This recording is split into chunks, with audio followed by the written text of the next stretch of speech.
বিশাল ক্যারিবীয় সাগরে বাজছে যুদ্ধের দামামা।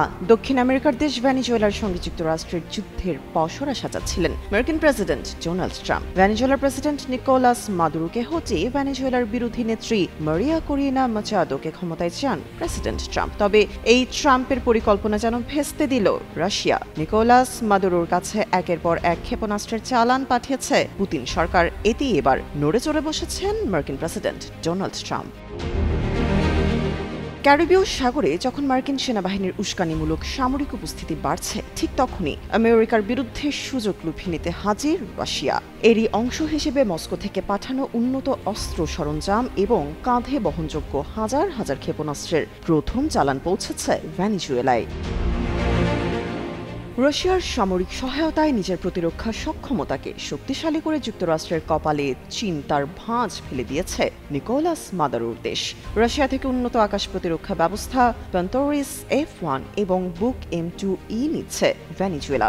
এছাড়া হাইপারসনিক ক্ষেপণাস্ত্রের মতো আরও উন্নত কৌশলগত অস্ত্র পাঠানোর হুমকি দিয়েছে রাশিয়া। রোববার এক প্রতিবেদনে এসব তথ্য জানিয়েছে ফার্স্ট নিউজ।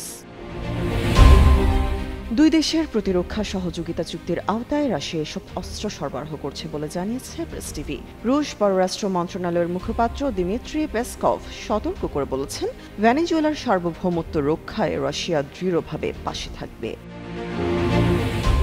রুশ সূত্রগুলো আরও জানিয়েছে, রাশিয়া ভেনেজুয়েলাকে দীর্ঘপাল্লার কালিবর ক্রুজ মিসাইল এবং নতুন প্রজন্মের ওরেশনিক হাইপারসনিক ক্ষেপণাস্ত্র সরবরাহের বিষয়টিও বিবেচনা করছে। এদিকে ওয়াশিংটন থেকে ফাঁস হওয়া প্রতিবেদনগুলো থেকে জানা গেছে, মার্কিন প্রশাসনের উচ্চ পর্যায়ের কর্মকর্তারা এখনও রাশিয়ার এমন চালে ব্যাপক দ্বিধার মধ্যে রয়েছেন এবং তাদের মধ্যে মতবিরোধ বিরাজমান রয়েছে।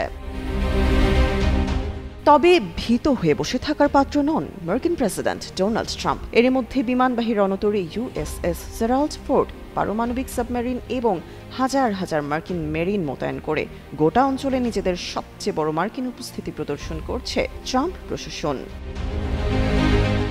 তামান্না তাবাসসুম, যুগান্তর নিউজ।